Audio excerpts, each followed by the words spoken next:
What is going on, guys? My name is Steve. Thank you for stopping by my channel. I'm just an American guy on a journey to discover my British and Irish ancestry. Today, we're going to be reacting to the story of Brompton Cemetery. I believe Brompton Cemetery is one of the magnificent 7 cemeteries that are in the London area. I previously checked out Highgate and thought that was a very beautiful cemetery. And, I definitely want to check out the others. Not just around the London area, but I want to check out a bunch of different cemeteries. I grew up, like I said in the previously Highgate video, I grew up with my mom having a fascination of cemeteries. So I used to go around to different cemeteries with her, and we would kind of check out the history of these places. And, just they're peaceful. And there's places I think are great for reflection. They're great to just visit to see about the history of the area that you're in. So anyways, guys, let's go ahead and check this out. The story of Brompton Cemetery.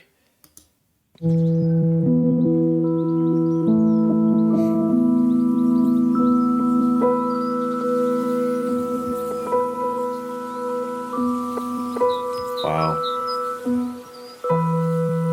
Oh, Brompton Cemetery. It's beautiful. An oasis of tranquility in bustling 21st century London. Wow. An eternal landscape that has welcomed the dead and the living since 1840.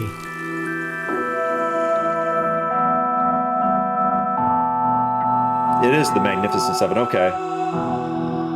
In the early 1800s, London was a very different place. People flocked here for better paid jobs created by the Industrial Revolution. But many were forced to live in slums rife with disease. Drinking water was contaminated and the air was thick with the stench of decay. There was barely room for the living, let alone the dead. A solution had to be found. Private companies spotted an opportunity to address the problem. They built 7 large garden cemeteries in the countryside around London. Okay, let's see. What do we got here? So these were all built between 1833, the Kensal Green, to 1841.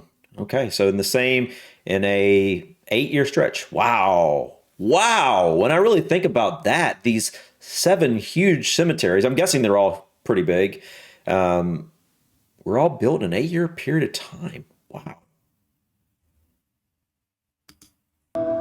These became known as the Magnificent 7, and Brompton Cemetery is one of them.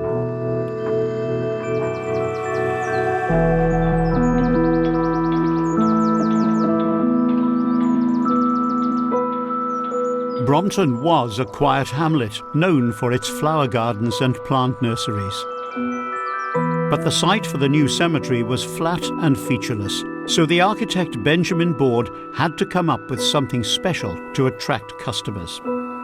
He took inspiration from classical architecture and laid out the site in the form of a vast open-air cathedral. Wow. A grand entrance opens onto the tree-lined Central Avenue. That's beautiful. What an entrance. Colonnaded arcades provide classical grandeur. The Great Circle, based on St. Peter's Piazza in Rome. Wow. That is so cool. I have never seen a cemetery like this. That is so well planned. It's just like, this is, wow. Highgate was awesome in its own way. This is a different type of awesome. This is just more of a design awesomeness, if that makes sense. Extensive catacombs, hidden behind iron gates. Wow. The chapel, with its heavenly dome above. Board's plan was ambitious, but building costs doubled and the cemetery company ran out of money. Although he never fully realized his vision, Benjamin Board created the landscape of many jewels we enjoy today. I can imagine. This would be an awesome place to go and visit. Absolutely. Or if I lived in the area, to go walk. A land lettered with living affections and strewn over the tokens of existing love. Commemorating loved ones was important to the Victorians. A monument was vital, and Brompton Cemetery boasts around 35,000 of them. Wow. Many of the most eye-catching are on the Central Avenue, where they're sure to be seen. Wow. A wealthy family might invest in a mausoleum to house several generations. The Victorian middle classes could aspire to an elegant headstone. A shelf in the underground catacombs was more affordable, but the idea didn't catch on, and many remain empty to this day. A common or shared grave was cheaper still, with no headstone to mark your last resting place. Okay, I gotta look at that again. The catacombs. Okay, he's obviously filming in there, but can you actually walk into there? Like if you're visiting, can you just go walk into the catacombs? And I'm guessing these are basically, they look like metal boxes. I'm guessing they're the coffins. Wow. Wow. And the cemetery is packed with symbols that speak of life, love, and loss. Angels stand as perpetual mourners. A broken column indicates a life cut short. An anchor of faith offers hope to families. But tastes change, and today's monuments tend to be simpler, although they're no less significant to those left behind.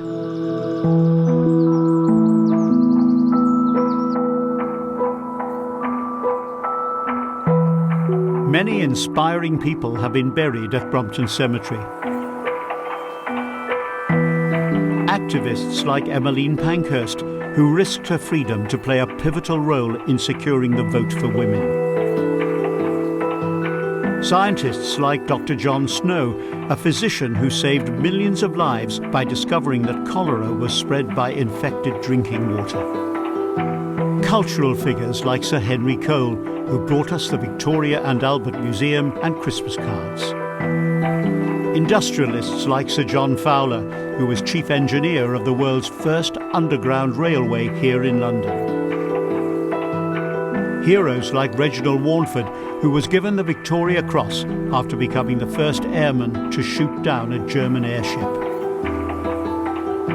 People from far and wide, like Chief Long Wolf, a veteran Sioux warrior who died while performing in Buffalo Bill's Wild West show. And Emma Shaw, the first person to be buried here. She died during childbirth, like so many women of her time. These notable figures lie alongside more than 200,000 others from all walks of life. And no one's been forgotten, as every burial is recorded by hand in the registers which go all the way back to 1840. Wow.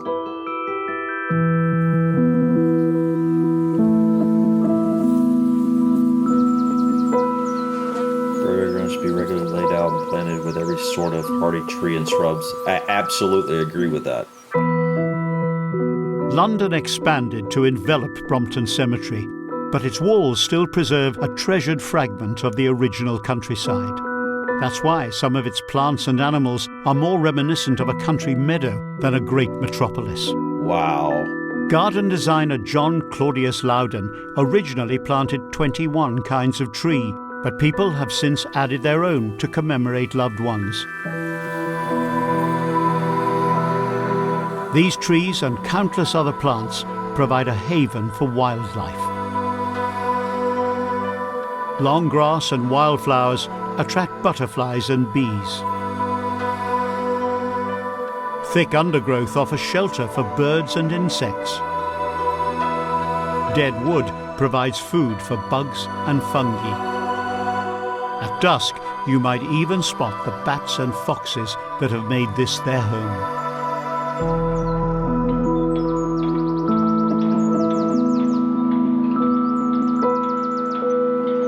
places, the metropolis ought to be made sufficiently large to serve at the same time as breathing bases. Wow. Brompton was designed as a garden cemetery, intended to be as valuable to the living as for the dead.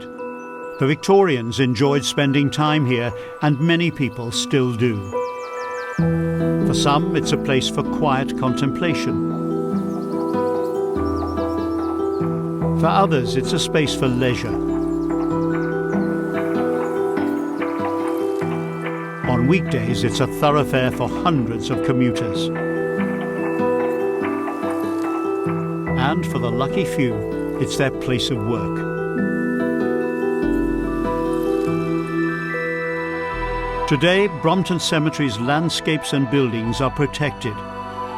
It's cared for by the Royal Parks with the help of the Friends of Brompton Cemetery. And it continues to provide a welcome sanctuary for all who come here.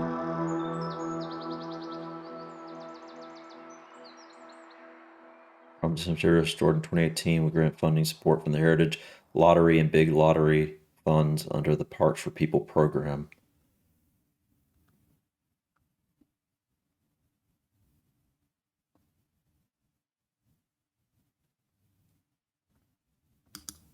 Wow. That may be the most beautiful cemetery I think I've ever seen. Granted, it didn't kind of give us kind of a walking tour, but the overview of that, the layout, just the grand entrance, that's beautiful. So much art. I just love cemeteries, and Brompton is a cemetery I would definitely visit. I'm quickly learning that when you're in the London area, going by these magnificent 7 cemeteries is definitely a must, because now I've checked out 2 of these, and they are pretty cool places. This is definitely the type of place I would visit often if I was in the area. Just be a place I'd go and, kind of meditate on life, reflect. Also a great place probably to go jogging or, just walking, things like that. I liked how it seemed like, again, this cemetery seemed like it was kept up, but at the same time, they allowed the wildlife to grow. They allowed the wildflowers to come in and allowed the grass to grow high in some areas and things like that. I really appreciate that. I really appreciate it when we can take and upkeep something, but allow it to be wild at the same time. And that seems to be what they've done here pretty well. So, wow.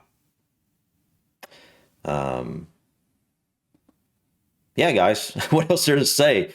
This was an amazing, looks like an amazing place. Definitely a place I'm going to check out when I come to the London area. Thank you so much for watching. Please click that like button. Feel free to leave your comments and suggestions. And don't forget to subscribe to continue to join me on my journey to discover my British and Irish ancestry. Until next time, guys, peace.